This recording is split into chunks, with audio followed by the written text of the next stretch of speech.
Bonjour à tous. Aujourd'hui une vidéo pour vous montrer toutes les manières que j'utilise pour texturer ma Fimo.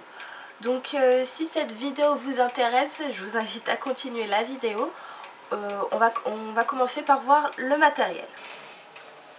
Alors tout d'abord je tiens à m'excuser parce que mon atelier est en bazar.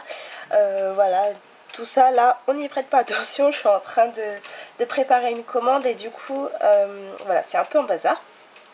Donc on va commencer par, je vais vous montrer qu'est-ce que vous avez besoin comme matériel pour texturer.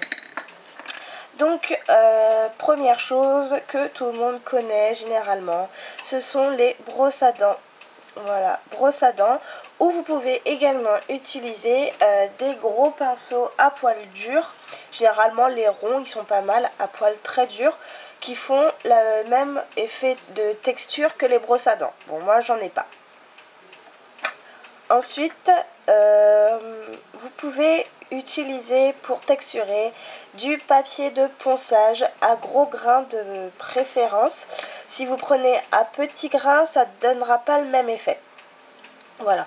Après, c'est à vous de juger lequel vous préférez. Vous pouvez très bien mettre à petits grains. Donc, du papier de ponçage. Troisième chose, vous pouvez utiliser tout simplement du papier alu.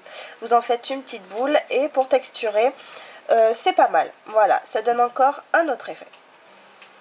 Et enfin, dernière technique de texturage, c'est avec votre needle tool. Et oui, je sais le nom maintenant.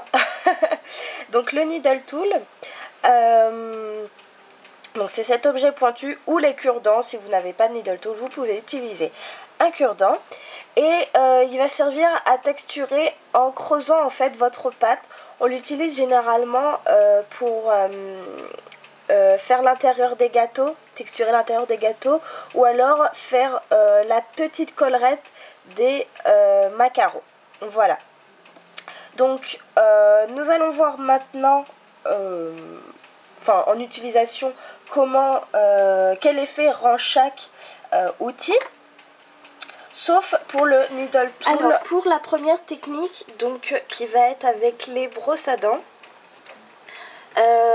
moi j'ai utilisé donc un petit cupcake. J'avais déjà précuit la base, hein, et donc je viens de mettre la pâte chocolat par dessus. Donc voilà, tout simplement on vient tapoter sur le dessus, partout, en appuyant plus ou moins selon ce que vous désirez comme effet. Tapez d'abord doucement, puis si ça vous plaît pas, tapez un peu plus fort. Voilà. Donc voilà le résultat.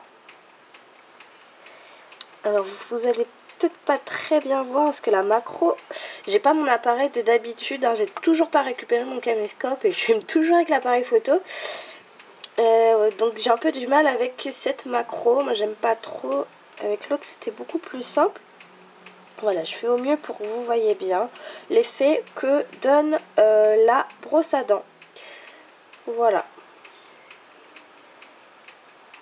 Hop. Donc ça c'était pour la brosse à dents. Alors, on va passer maintenant à l'utilisation donc du papier de ponçage. Alors, deuxième petit cupcake. Donc voilà, pareil, j'avais précuit la plaque, oui, bien sûr, la pâte. Et donc, je viens de mettre la pâte à gâteau et une écrue de chez Premo cette fois. Et donc, je prends mon papier de ponçage et je viens tout simplement appuyer sur ma pâte. Alors moi je pense que c'est important, dû au fait du texturage, de précuire votre base de cupcake ou de ce que vous voulez, de muffin, enfin voilà. Vous la précuisez parce qu'ensuite quand vous allez venir texturer et que vous allez avoir besoin d'appuyer partout, et ben comme j'appuie, vous voyez, j'appuie un peu partout quoi. Vous risquez d'abîmer en fait votre base et d'appuyer dessus. Voilà, donc soit vous la laissez dans le moule,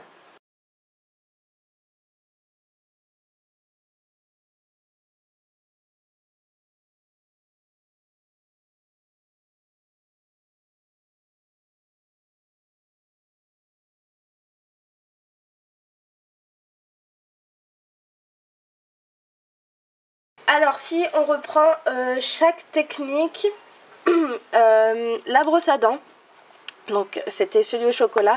La brosse à dents, selon moi, pour texturer tout ce qui est cupcake, muffin, c'est celle que j'utilise le plus parce que je trouve que le texturage rend vraiment bien. Et voilà, donc c'est celle que j'utilise le plus pour ces créations. En ce qui concerne le papier de ponçage, je l'utilise presque jamais, mais je vois beaucoup de vidéos où des créatrices l'utilisent. Donc je pense que du papier de ponçage à gros grains, ça peut être mieux que celui que j'ai utilisé et qui rend un aspect vraiment peu visible. Voilà, après si vous désirez un aspect vraiment peu visible comme celui-ci, pourquoi pas l'utiliser, hein. Pourquoi pas. Voilà, après n'hésitez pas à dire en commentaire si vous utilisez cette technique, si vous l'utilisez pour les cupcakes, muffins, ou si vous l'utilisez pour d'autres choses. N'hésitez pas à me le dire, moi ça m'intéresse, au contraire ça me donne des techniques en plus, donc voilà. Ensuite, avec la technique du papier alu, ça donne un effet très très appuyé.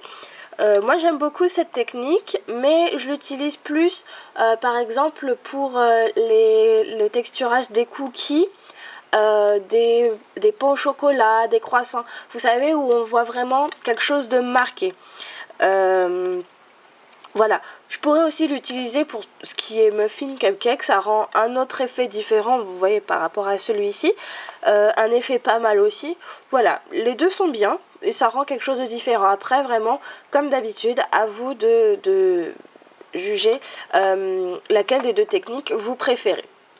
Voilà, et comme je disais, avec le needle tool, c'est vraiment collerette de macarons, intérieur des gâteaux, et enfin voilà, vous pouvez texturer plein d'autres choses, des animaux, voilà. Enfin, quand je dis des animaux, je parle la fourrure par exemple des animaux. Voilà.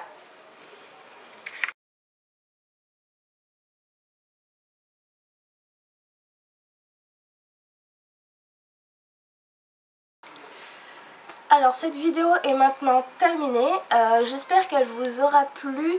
Si vous avez des questions par rapport au texturage, n'hésitez pas à me les poser, j'y répondrai bien évidemment avec plaisir comme d'habitude. Si vous avez d'autres manières de texturer, pareil, n'hésitez pas à le dire en commentaire. Parce que, enfin voilà, moi ça se trouve je les connais pas toutes, hein. Je suis pas non plus un génie en création. Et puis, oh, la caméra a failli tomber, j'ai eu peur là. Vous avez dû voir ma tête paniquer. Bref, donc ouais, voilà, je suis pas un génie, et puis ça peut intéresser d'autres personnes qui passent par là et qui voient les commentaires. Donc surtout n'hésitez pas à partager avec nous vos techniques de texturage. N'hésitez pas à nous dire aussi à quoi elles servent, hein. Moi ça m'intéresse, voilà. YouTube c'est vraiment là pour qu'on partage nos idées, et je suis preneuse vraiment de toutes vos idées. Voilà, je pense que c'est tout ce que j'avais à vous dire.